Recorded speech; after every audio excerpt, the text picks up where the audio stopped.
पूर्व मुख्यमंत्री कमलनाथ 4 दिन के दौरे पर छिंदवाड़ा पहुंचे हैं। बीजेपी और शिवराज सिंह की बयानबाजी को लेकर कमलनाथ ने तंज कसा।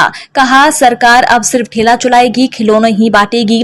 वहीं सुप्रीम कोर्ट के फैसले पर कमलनाथ ने पत्रकारों से चर्चा में कहा कि हम पहले ही दिन से कह रहे थे कि मध्य प्रदेश में बगैर ओबीसी आरक्षण के पंचायत और नगरीय निकाय के चुनाव नहीं होने चाहिए। सरकार इसको लेकर सभी आवश्यक कदम उठाए। हमने ओबीसी आरक्षण को लेकर सदन में भी लड़ाई लड़ी थी और इसके बाद सदन में सर्वसम्मति से प्रस्ताव पारित भी हुआ था। मध्य प्रदेश में ओबीसी आरक्षण के बगैर पंचायत और नगरीय निकाय के चुनाव नहीं होने चाहिए। ओबीसी वर्ग से उनका जो हक छीना गया था उसकी दोषी शिवराज सरकार थी। यदि भाजपा सरकार सुप्रीम कोर्ट के निर्णय अनुसार समय पर ट्रिपल टेस्ट की संपूर्ण प्रक्रियाओं का पालन कर देती तो आधी अधूरी रिपोर्ट कोर्ट में पेश नहीं करती तो ये स्थिति कभी भी नहीं बनती। लेकिन शिवराज सरकार ओबीसी वर्ग का हक छीन जाने के बाद नींद से जागी। आज सुप्रीम कोर्ट ने प्रदेश में ओबीसी आरक्षण के मामले में राहत प्रदान करने का निर्णय दिया है, उसका हम स्वागत करते हैं। ये धोखा है, ये फरेब है। विधानसभा में जो मैंने कहा शुरुआत वहां से हुई थी। ये तो करा रहे थे चुनाव और जो मैंने विधानसभा में कहा आप सबने सुन लिया। वहां से ये कहानी शुरू हुई। तब ये वापस सुप्रीम कोर्ट गए। हमने विधानसभा में इन्होंने कौन सा पारित किया? मैंने कहा जब तक हम ये संकल्प और हम ये प्रस्ताव नहीं पारित करेंगे तब तक चुनाव नहीं होंगे। तब ये सुप्रीम कोर्ट गए। सुप्रीम कोर्ट ने रिजेक्ट कर दिया क्योंकि उन्होंने कहा कि जो ट्रिपल टेस्ट की रिपोर्ट है इनकी अधूरी है। तब इन्होंने फिर से कुछ बनाई, फर्जी बनाई। अब जो आरक्षण हो रहा है हम उसका स्वागत तो करते हैं, पर घोर अन्याय है। हमारे पिछड़े वर्ग के साथ घोर अन्याय है क्योंकि कहीं 5% कहीं 10% ही मिलेगा। तो ये लड़ाई हम लड़ते रहेंगे। केंद्र सरकार ने शनिवार को पेट्रोल डीजल पर उत्पाद शुल्क घटा दिया है, जिसके बाद पेट्रोल 9.5 रुपए प्रति लीटर और डीजल 7 रुपए प्रति लीटर सस्ता हो जाएगा। इस बात पर कमलनाथ ने उदाहरण देते हुए कहा कि 50 रुपए पेट्रोल बढ़ा देना और 7 रुपए कम कर देने से पीठ नहीं थपथपाई जा सकती। आप 50 रुपए बढ़ा दो और बोलो मैं 7 रुपए कम कर रहा हूँ तो अपनी पीठ थपथपाओ, अपना पोस्टर लगाओ, अपना बैनर लगाओ। 4 दिवसीय प्रवास पर जिले के सांसद नकुलनाथ नागपुर से सड़क मार्ग से पहुंचे छिंदवाड़ा जिले के सौसर विकास खंड, जहां पर उन्होंने ब्लॉक कांग्रेस के नवनिर्मित भवन का लोकार्पण किया। नागपुर से छिंदवाड़ा आगमन के दौरान सांसद नकुलनाथ का मार्ग में आने वाले विधि ग्रामों में कांग्रेस के पदाधिकारी, सदस्य और नागरिकों और ग्रामीण जन ने हार्दिक स्वागत किया। नकुलनाथ ने सभी से सौजन्य भेंट कर क्षेत्रवासियों का हाल जाना। सांसद नकुलनाथ ने अपने सौसर आगमन पर ब्लॉक कांग्रेस कमेटी सौसर के नवनिर्मित कार्यालय का उद्घाटन किया। इस अवसर पर नकुलनाथ ने कहा कि इस क्षेत्र में मैं पहले कांग्रेस कार्यालय का उद्घाटन कर रहा हूं और मुझे पूर्ण विश्वास है कि मेरे कांग्रेस परिवार के सदस्य नए कार्यालय के साथ ही नए ऊर्जा के साथ अपना कार्य करेंगे। सांसद ने अपने कहा कि आने वाले समय में त्रिस्तरीय पंचायती राज और नगरीय निकायों के चुनाव संपन्न होने जा रहे हैं। इन चुनावों को बिल्कुल भी हल्के में ना ले क्योंकि ये अत्यधिक महत्वपूर्ण चुनाव है। इन चुनावों को आपको लोकसभा और विधानसभा चुनावों को सेमीफाइनल मान कर चले, परंतु ये भी याद रखिए कि इन चुनावों का विजेता भोपाल या दिल्ली नहीं जाता, बल्कि यह अपने ही नगर या ग्राम में अपने के बीच रहकर अपनों की सेवा करता है और यही कांग्रेस की मजबूत नींव है। सांसद नकुलनाथ के साथ प्रदेश युवक कांग्रेस अध्यक्ष विक्रांत भूरिया भी मौजूद थे। जैसा कि आप जानते हैं कि आने वाले दिनों में हमारे पंचायत, हमारे निकाय, नगर पालिका के चुनाव होने जा रहे हैं। साथियों, ये चुनाव को हल्के में मत लीजिएगा।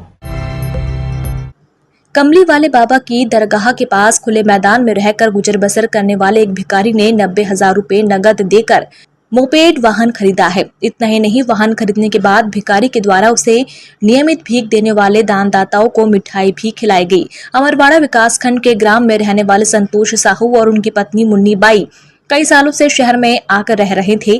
आंशिक विकलांग होने के कारण संतोष साहू ट्राईसाइकिल में बैठकर भीख मांगते थे, जिसमें उनकी पत्नी ट्राईसाइकिल पर धक्का मारती थी। लेकिन पत्नी की तबीयत खराब होने के बाद संतोष साहू ने मोपेड वाहन खरीदने का फैसला लिया और अब दोनों पति पत्नी मोपेड में सवार होकर शहर में भीख मांग रहे हैं। संतोष साहू ने चर्चा में बताया कि उनकी पत्नी मुन्नी बाई भीषण गर्मी में ट्राईसाइकिल पर धक्का मारती थी, जिसके कारण पत्नी की तबीयत खराब हो गई।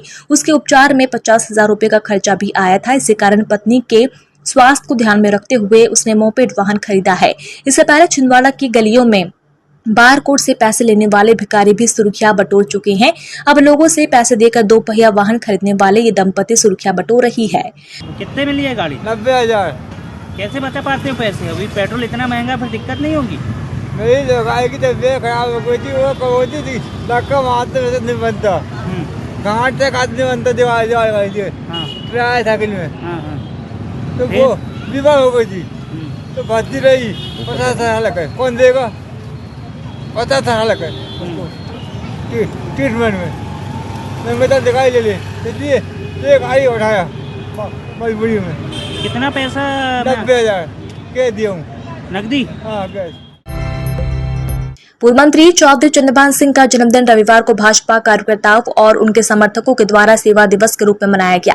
जन्मदिन पर शहर में 14 स्थानों पर कार्यक्रम आयोजित हुए। वृंदावन लॉन बोहता रोड पर निःशुल्क नेत्र जांच और मोतियाबिंद ऑपरेशन शिविर का आयोजन किया गया। इसके अलावा जिला अस्पताल और वृद्ध आश्रम में फल वितरित किए गए। भाजपा कार्यालय में अल्पाहार, फव्वारा चौक में जलपात्र वितरण, मंदिरों में पूजन, वृंदावन लॉन में कार्यकर्ता मिलन समारोह का आयोजन भी हुआ।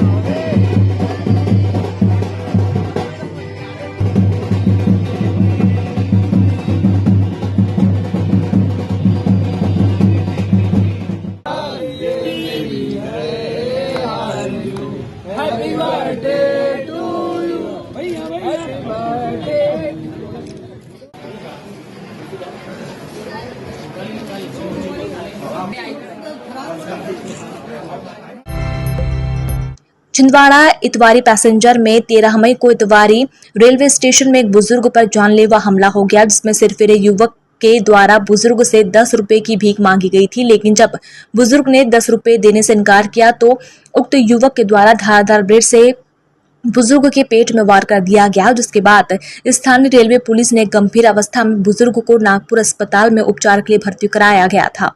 बता दें, जहां पर 9 दिन वेंटिलेटर में रहने के बाद बुजुर्ग की मौत हो गई। रेलवे पुलिस के इस मामले में नागपुर में रहने वाले आरोपी सुनील बालकृष्ण रावत को गिरफ्तार किया है, जबकि बुजुर्गों के शव की शिनाख्त नहीं हो पाई है। रेलवे पुलिस मृतक बुजुर्गों के परिजनों की तलाश कर रही है। बड़ा एक्सप्रेस इतवारी आती है, उसमें एक बुजुर्ग आदमी था, उसको 22 साल के लड़के ने ब्लेड मारी थी। तो हमने उस आदमी को मेवा हॉस्पिटल, जिसको ब्लेड मारी थी, मेवा हॉस्पिटल भर्ती करवाया, और जो जिसने ब्लेड मारी थी वो फरार था। उसको दूसरे दिन हमने अरेस्ट किया और उसको सेंट्रल जेल भेज दिया नागपुर। लेकिन जो आदमी को हमने जख्मी था, जिसको हमने एडमिट किया था, वो मर गया। उसकी शनाख्त पहचान नहीं हुई है। तो उसकी पहचान होने के लिए हम इश्तेहार दे रहे हैं। 9 दिवसीय अखंड संगीतमय सीताराम संकीर्तन का आयोजन दशहरा मैदान में चल रहा है, जिसमें बड़ी संख्या में श्रद्धालु सीताराम संकीर्तन करने कार्यक्रम स्थल पर पहुंच रहे हैं। यहां पर भगवान श्री राम का आकर्षक दरबार सजाया गया है, जहां साधु संतों की उपस्थिति में संगीतमय संकीर्तन किया जा रहा है।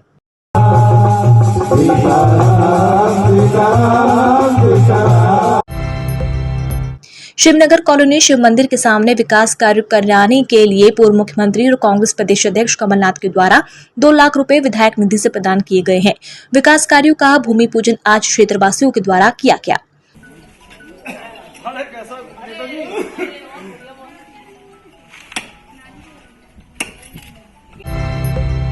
छिंदवाड़ा शहर में लगातार दूसरे दिन भी पानी की किल्लत से क्षेत्रवासियों को परेशानी हो रही है। नगर पालिका निगम के द्वारा क्षेत्र में पेयजल टैंकर से पानी की आपूर्ति की गई, जबकि शहर के लगभग 11 से ज्यादा बड़े रिहायशी इलाकों में पेयजल सप्लाई बाधित रही।